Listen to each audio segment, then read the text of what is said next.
বিসমিল্লাহির রহমানির রহিম। আসসালামু আলাইকুম। জনতার রান্নাঘর থেকে সবাইকে জানাচ্ছি শুভেচ্ছা। আশা করি সবাই ভালো আছেন। আজকে যে রেসিপিটা করব খুব সিম্পল একটি রেসিপি, সেটা হচ্ছে সবজির পাকোড়া করব। ঝটপট করে করা যায় এটা, আর এখন তো সবজি পাওয়া যায়, আর আপনাদের কাছে যখন যে সবজি থাকবে সেটা দিয়ে আপনারা করতে পারেন, কোনো সমস্যা নেই।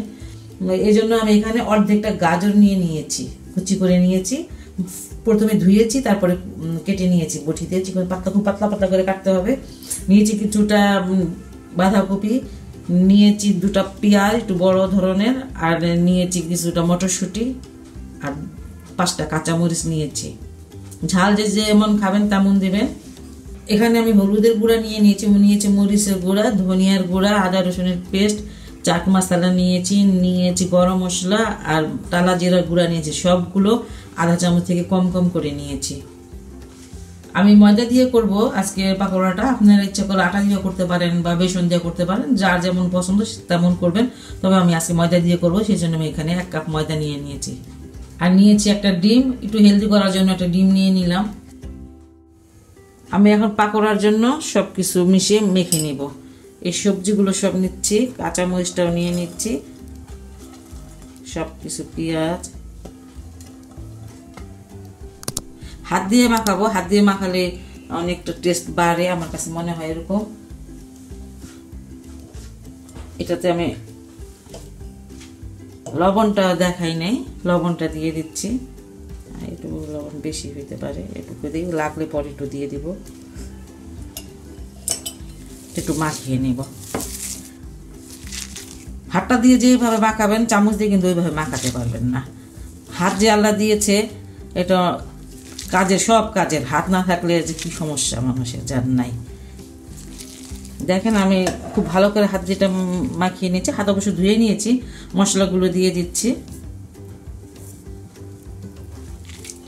যখন যে সিজনে যে সবজি থাকে আপনি সেই সবজিটাই দিতে পারেন, তাতে কোনো সমস্যা নাই। ময়দা দিয়ে করতেছি, আপনারা কিন্তু ইচ্ছা করলে আটা দিয়েও করতে পারেন বা বেসন দিয়ে করতে পারেন, বেসন দিয়ে করলে ভালো হয়। ডিমটা দিয়ে দিলাম।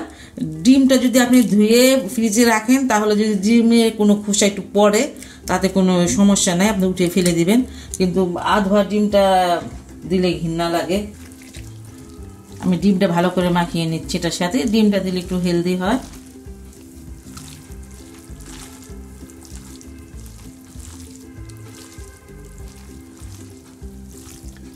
ডিমটা আমার মাখানো হয়ে গেল। এখন আমি ময়দাটা দিয়ে দিচ্ছি। আরও যদি লাগে আমি দিব, দেখি কতটুকু লাগে।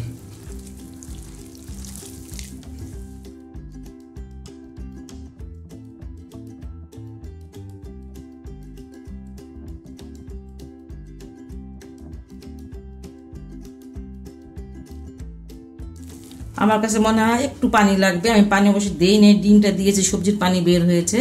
এখন আমি 1 চামচের মতন পানি দিয়ে দিচ্ছি। 1 চামচের না হলে আমি আরেকটু দিয়ে দিব।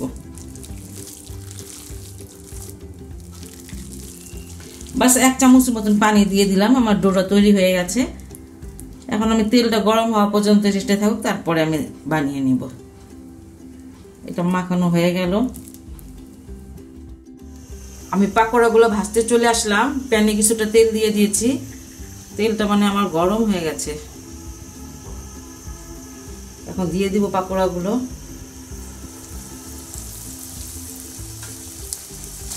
এটা কিন্তু হেলদি একটা জিনিস, সবজি আছে, ময়দা আছে, ডিম আছে। আমি বেকিং পাউডারটা দিলাম না, ডিম দিয়েছি দেখে, আর বেকিং পাউডারটা দিলাম না।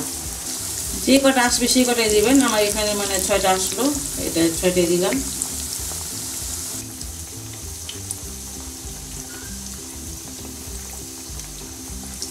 আমার এই সাইডটা প্রায় 2 মিনিটের বেশি ভাজলাম আমি। এখন এটা উল্টিয়ে দেখি কালারটা কেমন আসছে। একদম মচমচা করে ভেজে নেবেন, খেতে ভালো লাগবে।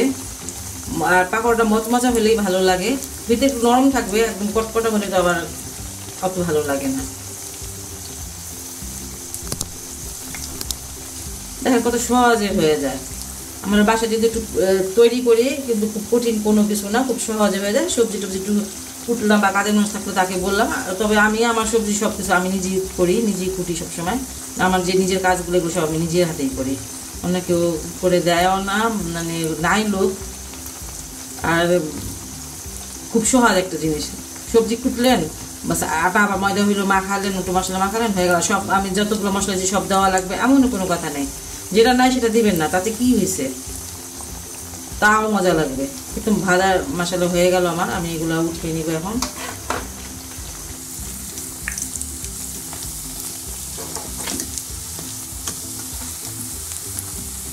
বাস এইভাবে এটা আমি নামিয়ে নিচ্ছি এখন। আমি বাকি পাকোড়াগুলো দিয়ে দিলাম, এগুলো আগের মতন করে ভেজে উঠিয়ে নিব। এগুলো ভেজে নিলাম।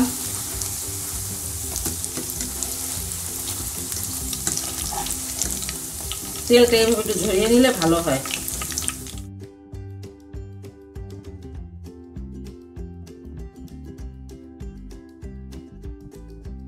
দেখেন এটা কতটা ক্রিস্পি হয়েছে, একদম মচমচা। এই শব্দটা শুনতে পাচ্ছেন, এই যে এটা একটু ভেঙে দেখাই দিই, দেখেন ভিতরটা কত সুন্দর হয়েছে।